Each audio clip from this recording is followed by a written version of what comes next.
right, we are going to begin with our media availabilities today. We're now joined by Joey Logano, the driver of the 22 Shell Pennzoil Ford for Team Penske.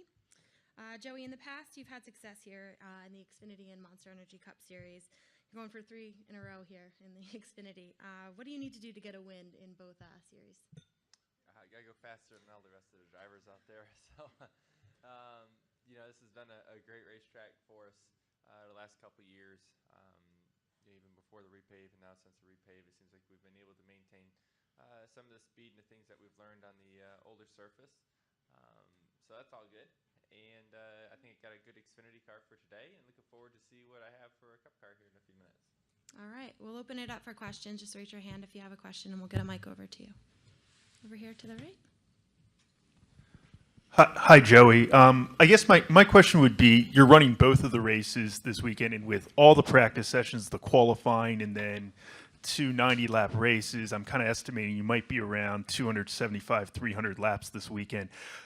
Talk about what that is like physically, particularly, I guess, with it's right-handed when typically your muscles are going left. Yeah, you're definitely using different muscles, especially with the amount of shifting that you're doing here. But, look at me. I'm fine.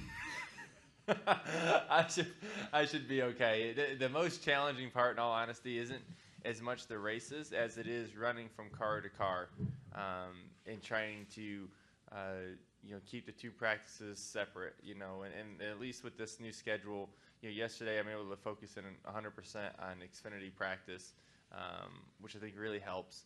And then now today, the Xfinity car is pretty much done besides qualifying in the race. So I don't have to communicate or talk about a bunch of things anymore. I can focus in on just, driving the car.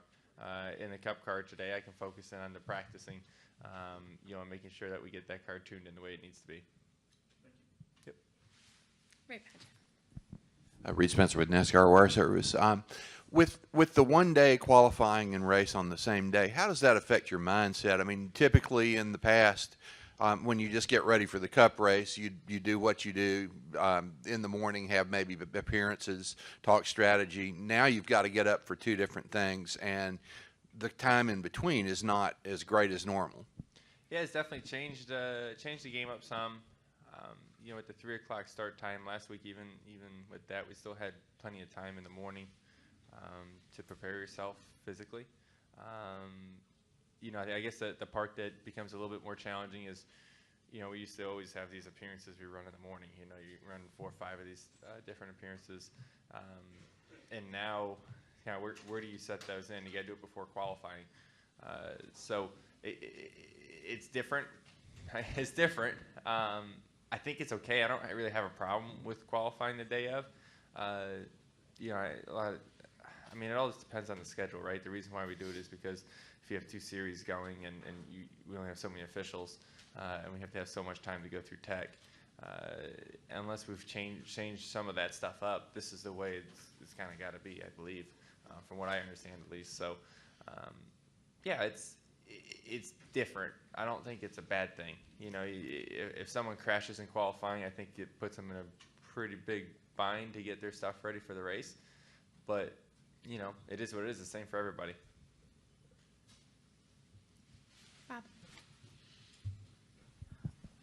Bob Parkhurst, ESPN. After last week, do you view your playoff situation anymore as a kind of a must-win now over the next 5 races? Closer to it. That's for sure. I'm not sure it's even a must-win yet, but it's getting closer to that point. So, I feel like this is one of our best shots to go out here and win this weekend. But we also have some great racetracks coming up. With Bristol and even Darlington's been a good track for us, and in Richmond as well. So we have some good tracks coming up for us. We've won the next 4 out of 5 races that are coming up. So we know we can do it. We just got to go do it. Go ahead, Bob.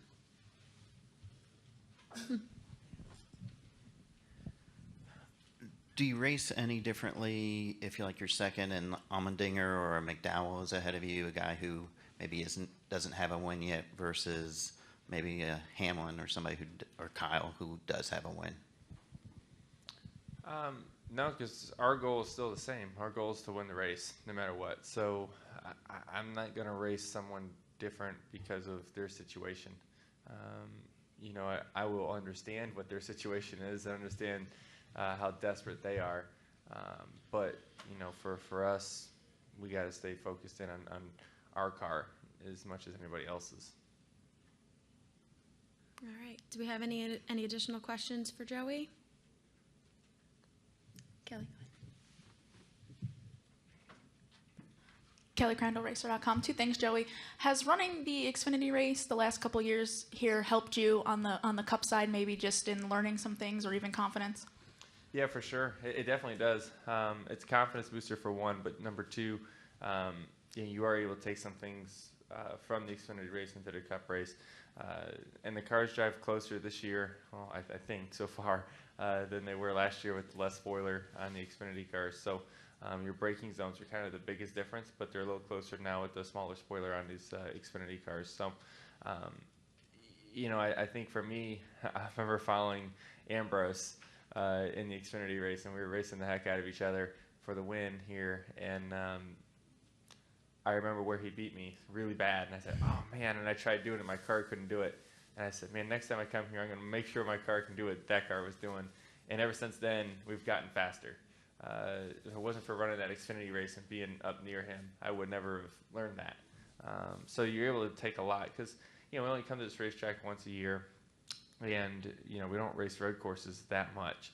So the more laps you can get around, the more comfortable you feel. And can you just explain what the difference Watkins Glen is from Sonoma?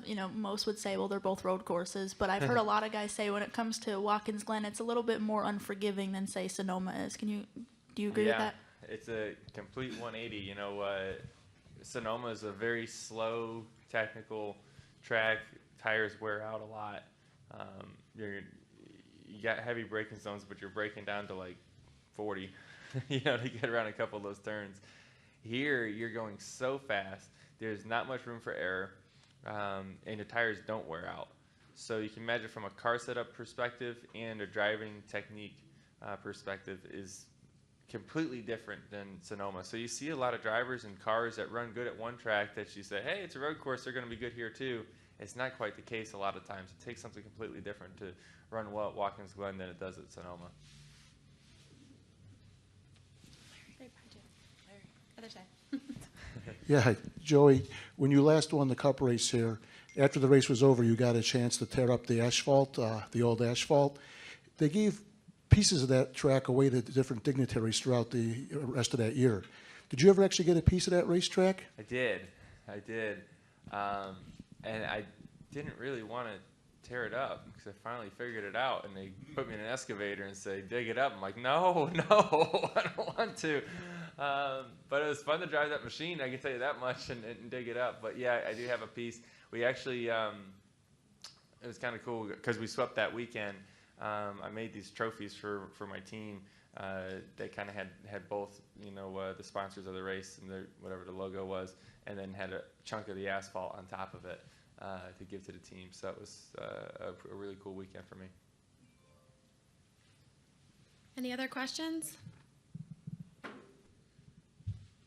Right behind you here. Do you think the addition of stages will affect strategy this year?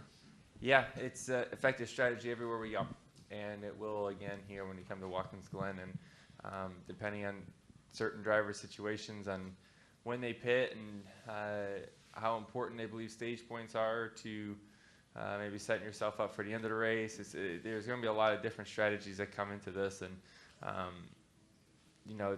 every time we've gone to a road course, there's always been a lot of strategy to start off with. And when you come to a racetrack, the tires don't really wear out much. You don't really slow down much as you keep going. It definitely becomes a fuel mileage race. And I think this race has come down to fuel mileage all the time because everyone's trying to pit as soon as they possibly can. And they don't want to get caught by that caution. So, there'll be a lot of strategy. I'm not 100% sure what ours is going to be yet, and we'll have to see where we qualify and where we're running to kind of come up with all that. But that's Todd's job. I just drive. I don't want no part of that. All right. Thanks, Joey, and good luck Awesome. this weekend. Thank you, guys. Appreciate it.